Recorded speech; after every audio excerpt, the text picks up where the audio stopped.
नायदों बे बिपिएफनि इलेक्सन मेनिफेस्ट'आव मा लिरदों बेखौ आं नायदों आं बेखौ ससियेल मिडियाआव नुदों दा बेयाव मेनलि ओरै लिरदों आं बेखौ खोन्थाग्रोसै बिटिसिआव थानाय कच राजबंसि आरो आदिबासि हारिसाखौ एसटि प्लेन महरै सिनायथि होनायनि थाखाय बिटिसि खुंथाया एसेयावनो गनायथि होना मिरु सरकारनिसिम दैथायनाय बिथांखिनि सायाव हानजानि मददआ इयुनावबो थाबाय थागोन बेखौ लिरदों बिपिएफआ गावसोरनि इलेक्सन इस्ताहाराव बेयाव बुंनाय जादों थारमाने जे कच राजबंसि आरो आदिबासिनो जा बिसोरो प्रप'जाल लिरना हरबाय जे बिसोरखौ एसटि होनायनि सायाव आगोलाव मा लिरामोन दा बे लिरनायनि जायनाखि गावसोरनि लिरनायनि जायनाखि सापर्ट मदद बे मददआ थाबाय थागोन होननानै बेयाव लिरनाय जादों दा बेखौ नायोब्ला जोङो बिदिब्ला बिसोरो मा लिरामोन बे बै गुदिनि बिसोर लिरना हरनायखौसो जों नागिरनांगौ जायो जे मा लिरना हरामोन बिसोरो बे राजबंसि आरो आदिबासिफोरखौ एसटि खालामनायनि सायाव बिसोर मा लिरना हरामोन बेखौ जों नागिरनो गोनां जायो मा लिरमारा बिसोरो दा बेखौ नागिरनानै आङो बिपिएफनि नेताफोरनाव सोंहरनाय जाबाय आं इमानुएल मुसाहारिनावबो बिपिएफनि सेक्रेटारि बेनावबो सोंनाय जाबाय आरो मनेस्वर बर' बेनावबो सोंनाय जाबाय दा बिनिफ्राय आं खबर मोननाय बायदिब्ला बिपिएफआ 2008आव भारत सरकारनो मोनसे लिरना हरदों बे जाबाय जे थाखानाय जायनाखि ट्राइबेलफोरनि खुनु खथि खालामाजासे कच राजबंसि आरो एसटिखौ जुदि आदिबासिखौ जुदि एसटि बानायोब्ला जों बेयाव मदद खालामगोन जों बिनि सायाव बिर'धि खालामा होननाय बिदि मोनसे प्रस्ताबसो लिरना हरदों बे बाथ्राखौ बिथांमोना बुंदों आं बिथांमोना मिथिदों दा बेनि बादै आंनाव बे गुबुन मोनसे बिसोरनि आगोलाव हरनाय रेकर्ड गैया दा बिदिबा क्लियार जे थाखानाय ट्राइबेलफोरनि जायनाखि खथाफोर मोनथायफोर बे मोनथाया खथिया जासे कच राजबंसिफोरनो आरो आदिबासिफोरनो एसटि होनायाव बिपिएफआ बादा गैया जों मदद खालामगोन बेखौ होननाय जाबाय नैबे माबानि गेजेराव जायनाखि इलेक्सन इस्ताहार बेखौ बुंनाय जाबाय बे रोखा जाबाय दानिया फैदो जे राजबंसि आरो सावथाल बा 6 जन'गस्थिफोरखौ जे जोङो माबे समाव सोर बिसोरखौ एसटि जाहोनांगौ होननानै बुंबोआ दा बेखौ जों एसे नायनि दा जों नुदों दा बे 6 जन'गस्थिखौ आसामाव एसटि होनांगौ होननाय बाथ्राया दिनै राजनितिनि मोनसे एजेन्डा बायदिल' जाबाय पार्टिफ्रा आफादफ्रा बिसोरनो एसटि होनांगौ बुङो बयबो बुंगासिनो दङ दा खिन्थु एसटि होनाय जायाखै दा सोर आफादा बिसोरनो एसटि होनांगौ होनना बुंदों दा बेखौ आं एसे फारि खोन्थालांनो सानदों दा नैबे दुलाराय बर' फरायसा आफादनि बे रिजलिउसन बे 19/6 मार्च मासनि 2006 19 तारिख मार्च 2006आव बे लिरनाय बे बड'फा हाउस बे बागानजों थानाय बेनिफ्राय लिरदों बेखौ लिरदों रोनगोरा नार्जारि ओमफ्राय बे लिरदों आक्रासनि प्रेसिडेन्ट बिश्वजित रय बिसोरो आक्रासजों जयेन्टलि मिटिं जादों बे जयेन्ट मिटिं जानायाव बेयाव मोनसे प्रस्ताब लादों बिसोरो बे प्रस्ताबा जाबाय नैबेयाव आं फरायना होनि रिजलिउसन नाम्बार 2आव लिरदों बेयाव एबसु इज इन फेभार अफ द सल्युसन अफ द कच राजबंसि सिडलिं इशु एस एसटि आन्डार द separate category without affecting the rights and privilege of the existing ST of Assam माने कच राजबंसिनि एसटि जानायखौ बिसोरबो माने लुबैयो बिसोर बिनि जायनाखि समस्याखौ समाधान खालामनो लुबैयो होननाय जादों दा बिसोरनि एसटि खालामनायाव जाहाथे जायनाखि थाखानाय एसटिफोर फिसा एफेक्ट जाया खथि जाया बिसोरनि मोनथायाव खहा जाया बे बाथ्राखौ बुंनाय जादों आरो बिसोरनि थाखाय आलादा मोनसे माने प्रिभिलेज होनानै होनांगौ बे बाथ्राखौ बे बुंनाय जादों आरोखि आलादा केटेगरियाव सोनांगौ बे बाथ्राखौ बुंनाय जादों दा अदेबानि बेयाव बुंनाय जाबाय खोथाया खुला जे राजबंसिफोरखौ एसटि होनायाव एबसुआबो आपत्ति गैया माथ्र जादों मा जे एसटि होयोब्ला जाहाथे थाखानाय एसटिफ्रा जाहाथे खथि जाया बेल' माने एसटि जानांगौ बिसोरबो बेखौ बुंनाय जादों आरोखि दा बाथ्राया बेयाव जादों दा जोङो एसटि बानायोब्ला उइदाउट एफेक्टिं होननाय बाथ्रा थाया आरो एसटि बानायब्ला अबेबा मोनसे थाखानाय जाथिया थाखानाय एसटिया खथिया बेबो नङा एसटि जायोब्ला खथिया हागोन एसटि माने एसटि बे आरोखि ओमफ्राय लोगोसे नोङो माने एसटि जायोब्ला बेखौ आलादा मोनसे केटेगरि खालामनानै एसटि खालामनाय बे कनस्टिटिउसनाव बे प्रभिजन गैया दा बेखायनो नों एसटि जायोब्ला एसटियानो जाखागोनखा आरो एसटि जायोब्ला बे जोंखौ एफेक्ट खालामगोनखा दा गथिखे नैबे स्टिकजों जे एसटि जानायखौ माने स्वीकार खालामना लानाय जादों माथो बुंनायल' जादों जे माने एसटि जायोब्ला जाहाथे जों ट्राइबेलफ्रा खथि जाया माने बे मोनसे पलिटिकेल मोनसे माने कन्टेन्ट जाबाय आरोखि बे सेन्टेन्सआ बे आरोखि माने जोंखौ जाहाथे जोंनि मानसिफ्रा गाज्रि मोना बे गाज्रि मोननायखौ एसे माबानो थाखाय बेखिनि बाथ्राखौ बुंनाय जाबाय आरोखि दा बेल' जादों दा बेबायदिनो आरो बेल' नङा बेबायदि सेम स्टिकखौ दा नोङो एबसुआ उनावबो हरदों पिआर किन्डिया जेब्लानाखि माबा जादोंमोन ट्राइबेल एफेयार्स मिनिस्टारनिफ्राय एसटि एससि माबायाव जेब्ला जायो बियो बे समाव माने एबसुनिफ्राय हरदों ओमफ्राय ट्राइबेल संघआवबो हरदों जे माने खुनु एफेक्ट खालामाजासे ट्राइबेलफोरनि खथि खालामाजासे एसटि सिटआव होनायाव जोंहा आपत्ति गैया बे बाथ्राखौ बै समावनो बुंबोखानाय जादों आरो इभेन प्रमद बर'आबो बे बाथ्राखौ जेब्लानाखि बे चिफ जायो बिटिसिनि बे समावबो बेखौ बुंदों आरो हरदों आरो बिनि बादैबो दा आसाम गभर्नमेन्टनिफ्रायबो तरुन गगৈ मन्थ्रि थानाय समाव चिफ मिनिस्टार थानाय समाव गोबां बेबादिनो प्रप'जाल हरदों केबिनेट डिसिसन लानानै बिसोरबो हरदों एसेमब्लियाव इभेन बिसोर माने माबा खालामनानै एसेमब्लि मोनसे कमिटि दानानै स्पिकारनिफ्राय बिसोर माने प्रप'जाल दैथायहरनाय जादों जे 6 जनगोष्ठीनो एसटि होनांगौ होननाय बेखौबो हरदों दा बेबायदिनो गोबां खेब हरदों ओमफ्राय खिन्थु बे 6 जनगोष्ठीनो एसटि जानांगौ होननाय माबाया प्रप'जाला रिजेक्ट जादों बिसोर दिनै 6 बार रिजेक्ट जाबाय राजबंशीनि जायनाखि प्रप'जाल बे 6 बार रिजेक्ट जाबाय बिसोर एसटि जाया होननानै बिसोर एसटि खालामनाय जानाय नङा होननानै 6 बार रिजेक्ट खालामनाय जाबाय आरो बेल' नङा तरुन गगैनि उनावबो जोंहा दा जेब्लानाखि माबा फैयो हेमन्त बिश्व शर्मा चिफ मिनिस्टार जायो बिजेपिनिफ्राय बे समावबो बिसोरबो अनेक खोथा होदों जे 6 जनगोष्ठीखौ जों बिजेपिया माव फैयोब्ला जोङो एसटि होगोन बे बाथ्राखौ हेमन्त बिश्व शर्मा जले जले बुंबोदों आरो बिनि बादै भारतनि नखर मन्थ्रि अमित शाह बेबो फैनानै बे बुंलांदों जे 6 जनगोष्ठीखौ जों एसटि खालामगोन बे बुंदों इभेन प्राइम मिनिस्टारबो बुंदों जों माने एसटि खालामगोन दा बाथ्राया जादों एफा गिदिर गिदिर खोथा बुंनाय एफा गिदिर गिदिर मानसि बुंनाय बे खेथ्रआवबो मानो दिनैसिमबो 6 जनगोष्ठीया एसटि मानो जादिया राजबंशीफोरा दिनै मानो एसटि जादिया आदिबासिफ्रा मानो एसटि जादिया आदिबासिफ्राथ' दिनै अनेक बिसिनि माबानो माने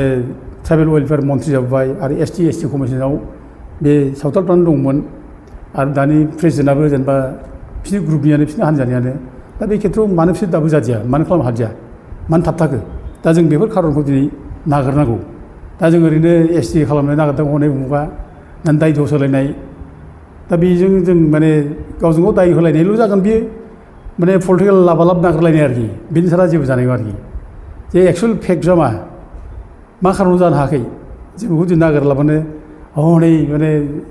बिफिबा माने माबा हरबाय प्रप'जाल हरबाय माबाफोरनो राजबंशीफोरनो आदिबासिफोरनो एसटि खालामनो थाखाय ओरै होननाय बाथ्रा हनै एबसुआबो ओरै होदों माने 6 जनगोष्ठीखौ एसटि खालामनायाव आपत्ति गैया होनना बुंदों हनै ट्राइबेल संघआव बुंदों बेफोर जिनिसा माने दाय होलायनाय बिदिनो जायो आरोखि दा नंगौ बे सेन्सिटिभ इस्यु हिसाबै बे सेन्सिटिभ इस्युआव जों माखासे खोथा बुंब्ला जाथिया सेन्टिमेन्ट नाङो मोदोमाव नांलायनाय बेखिनिल' खिन्थु बिनि बादै एसटि खालामनो हागोमारगोन ना हामारा एसटि जानायनि बेलायाव माबा मोनसे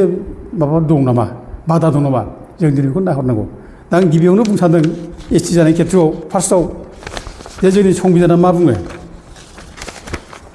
आं बे संबिधानखौ एसे बुंनो सानदों नैबे माने दा कनस्टिटिउसन अफ इन्डिया बे भारतनि संबिजित बे दा बेयाव नोङो नैबे माबाखौ लिरदों बेयाव 366 आर्टिकेलनि 25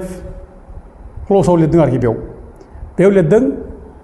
scheduled tribe means such tribe or tribal communities or parts or groups within such tribes or tribal communities as are deemed under Article 342 to be scheduled tribe for the purpose of this constitution बे नायजादों आरोखि जाय ट्राइब्सफोर बे tribes बा tribal community बेफोरखौसो tribal खालामनाय जायो आरो बिसोर ग्रुपफोर बेखौसो खालामनाय जायो आरो बेखौ माने 342 आर्टिकेल भारतनि कन्स्टिटिउसननि बेजों बिसोरखौ एसटि बानायनाय जायो ओरै होननाय बेयाव लिरनाय जादों आरोखि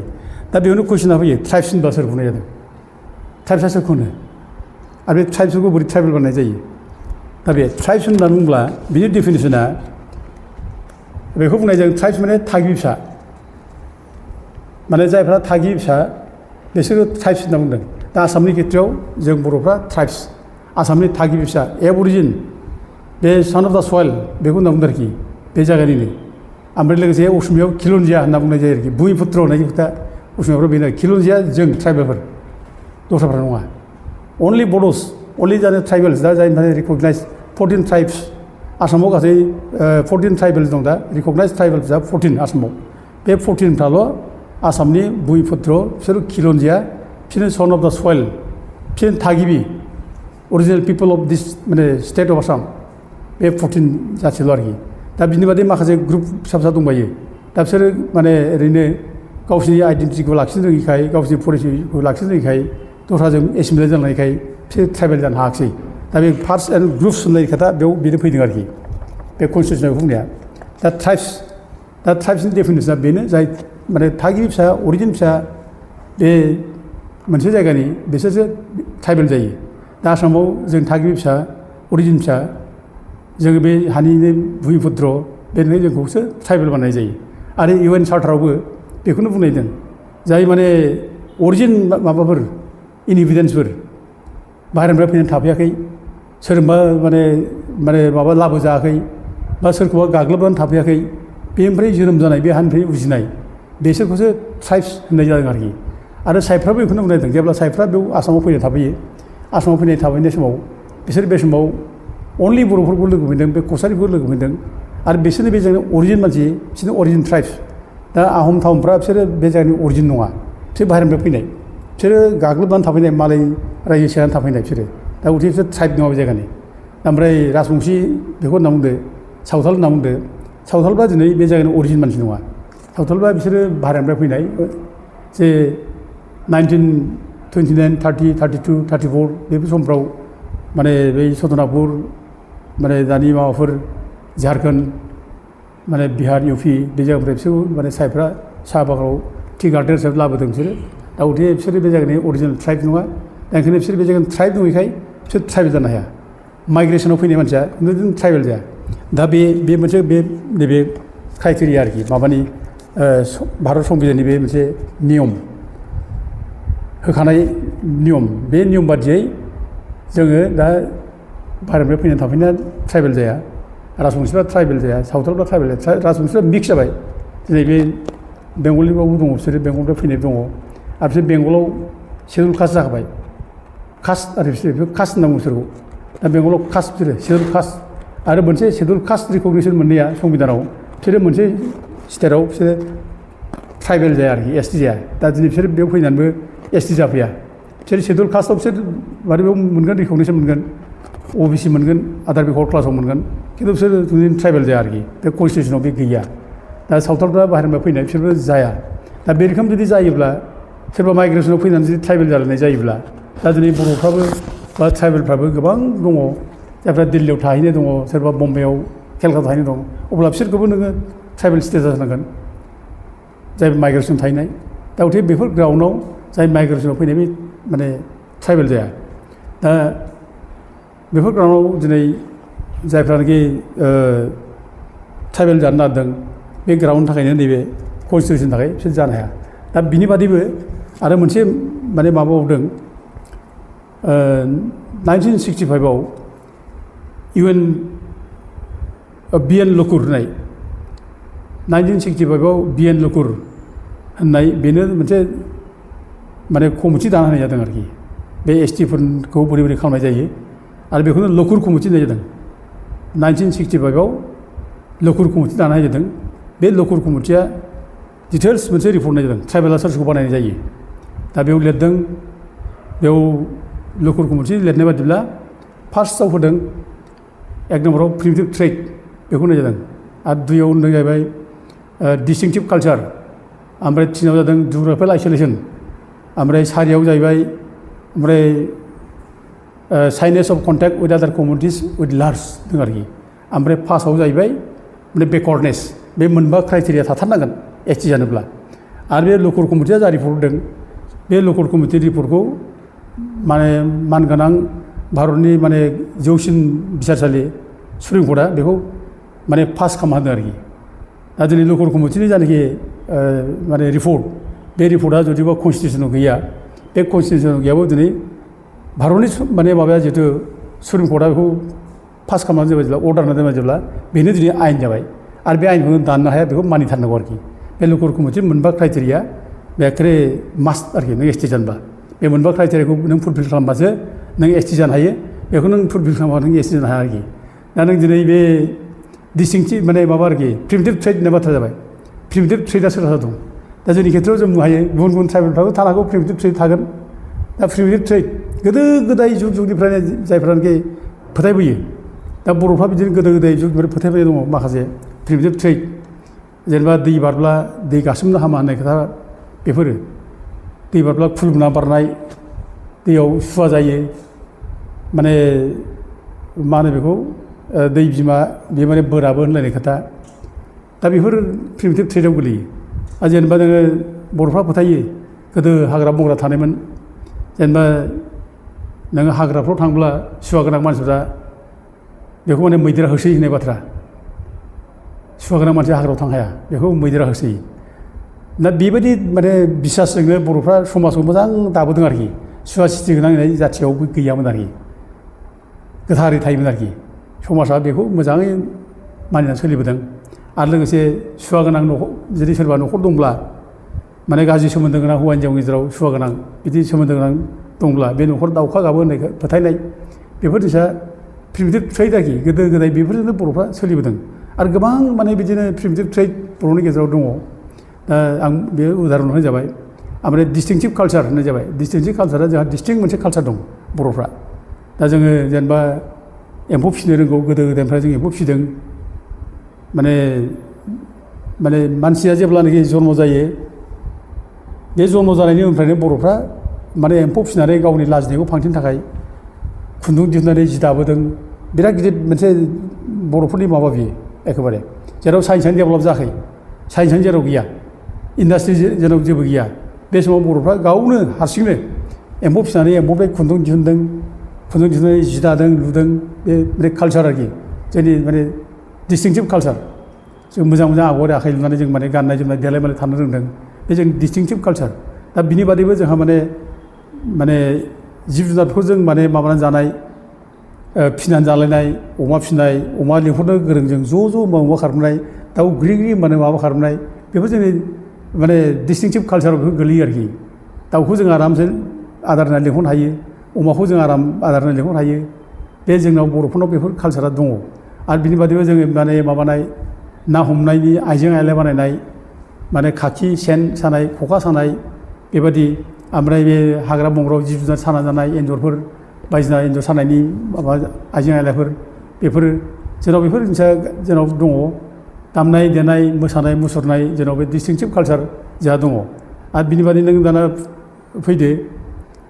जेनेबा जिअ'ग्राफिकेल आइसोलेसन। बे जिअ'ग्राफिकेल आइसोलेसना बर'फ्रा थख' मोनसे जायगायाव थानो मोजां मोनो, ज'नो थानो मोजां मोनो, ज' थालायनो मोजां मोनो, ज'नो थायो बर'फ्रा। दा बे जिअ'ग्राफिकेल आइसोलेसन। ओमफ्राय साइनेस अफ कन्टेक्ट विथ आदार कमिउनिटिस, माने विथ लार्जार, माने गुबुन जाथिजों माने रायज्लायब्ला लाजिनाय, गुबुन जाथियाव फैब्ला खाथियाव माने थादेरनो लाजिनाय, जायगा हगारना होनाय, बे जिनिसा जोंनाव दङ आरोखि। साइनेस अफ कन्टेक्ट जोंहा बे जिनिसा गैया, मालायजों रायज्लायनो हाया जोङो। दा जोंनिल' नङा, गोबां ट्राइबेलानो बिदिनो गावबा गाव माने ट्राइबेल माने गावनि भाषा दं, प्रिमिटिभ भाषा, गोदो गोदाय रायज्लायनाय बे भाषा मालायजों मिलाया। दा मिलायैनि खारनाव मालाय जाथिजों जों रायज्लायनो हाया, मालायजों गोरोबनो हाया। बेखायनो सोरबा जाथिया फैयोब्ला जों जायगा हगारना होयो, बिसोरनि खाथियाव जों थाजाबा। बे जोंनाव साइनेस अफ कन्टेक्ट बे जिनिसा दङ आरोखि। ओमफ्राय बेकवार्डनेस मोनसेया जाबाय, लास्टआव बेकवार्डनेस। जों बिराद बेकवार्ड गोग्लैसोनाय सानै जाथि। दा बेफोर मोनबा क्राइटेरियानि गेजेराव दा राजबंशियाव मोनसेबो गोलैया। दा जेनेबा नोङो बे डिस्टिंक्टिभ कालचारफ्रा गैला, प्रिमिटिभ ट्रेडारफ्राबो दिनै जोबलांबाय। दिनै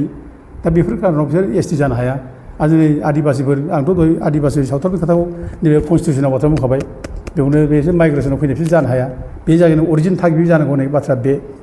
दा मोनसे राजबंसिफोरा बे माने बिसोरबो नोङो बे क्राइटेरिया बिसोरनाव फुलफिल जाया आरो नोङो माने थाइ आहमफ्रा नैबे कनस्टिटिउसनाव बेखौ होबथाखायो फिसा प्रिमिटिभ ट्रेड डिस्टिंटिभ कालचार बेखौ दोनथ'दो बे नैबे कनस्टिटिउसनाव जानाखि मा होनाय दङ 366 साब क्लज 25आव बेबादिनो बिसोर बे जायगायाव फैनानै एसटि जानो हाया हाजार बिथों बिसोरो बे एसटि मोना आरोखि माने बिसोर बे जायगानि मानसि नंखाया नालाय एग्रेसन खालामफैनानै थाफैनाय बिसोरो जोंखौ माने गाग्लोबनानै रायजो खुंनानै थाफैनाय ओंखायनो बिसोर मोना आरोखि दा बेफोर कारनाव दिनै बे 6 जनगोष्ठीया जे एसटि जाया बेखौ जों दिनै बुंबाय थादों आरो जाया आरो जों बे कच राजबंसि बाथ्राखौथ' आगोलाव जों बुंबाय थादों कच राजबंसि बाथ्राखौ बिसोर माने क्राइटेरिया गैया बिसोरा क्राइटेरिया गैयैखाय जाया होनना जों बुंबाय थादों दा जुदि बिथांमोनहा क्राइटेरिया मिलायोब्ला जायोब्ला क्राइटेरिया फुलफिल जायोब्ला मोनोब्ला जोंहा बुंनांगौ बाथ्रा गैया जेबो सोरहाबा जुदि क्राइटेरिया फुलफिल जाना जुदि एसटि जायोब्ला मोन्थों जों बेखौ बुङा खिन्थु बिसोरा क्राइटेरिया मिलाया क्राइटेरिया मिलायैखाय बिसोर एसटि जानो हाया दा दिनै राजबंसिनि बाथ्राया दिनै बिसोरो आन्दलन खालामदों मैया आन्दलन खालामदों राजबंसिफोरा बिदि होननानै जे दिनै नैबे हाग्रामामोन बे लिरना हरनायखौ जे आन्दलन खालामदों बे बाथ्रायाथ' एखेबारे नंखाथारा बे जिनिसा बे ओरैनो दाय होलायनानै बुंनो स्कप लानाय आरोखि बे नै हाग्रामा लिरना हरबाय नालाय बे बिपिएल लिरना हरबाय नालाय आन्दलन खालामबाय बाथ्रा बे नंखाथारा बेखौ ओरैनो बानायनानै बुंलायनानै बोरैहाय माने माइलेज बोरै लानो हायो एडभान्टेज बोरै माने बेखौ डाउन खालामनानै बोरै माने बिदि मानसिखौ बोरै माने सेनानै लानो हायो जेरै गावस्रा माने राजनिथिनि जानाय एडभान्टेज मोनो बेनि थाखाय बे बाथ्रा बुंनायल' आरोखि राजबंसि आन्दलनाथ' मैयानि खोथा नङाना राजबंसि आन्दलनखौ जों खुन 1986 जों लोगो मोन्दों दा गथे बे माने राजबंसिखौ लानानै बा सोरबा 6 जनगोष्ठीखौ लानानै जोङो माने बे बिपिएफआ माबा लिरना होनायखाय होदों बे नङा आरो बे हयथ' सोरबा बिजेपि बा सोरबा कंग्रेसआ माने माबा खोथा होनायखाय होदों बे नङा बिसोर ओरैनो जास्ट पलिटिकेल माबा हिसाबै लाब खालामनो थाखाय बिसोर पलिटिकेल बेनिफिट लानो थाखाय बिसोर खोथा होदों जे जों 6 जनगोष्ठीखौ जोङो एसटि खालामगोन मागोन बेखौल' बुंनायखौ जों मिथियो आरोखि जों बुजिनो हायो खिन्थु एसटि जानायनि खुनु माबाखौनो जों नुवा आरोखि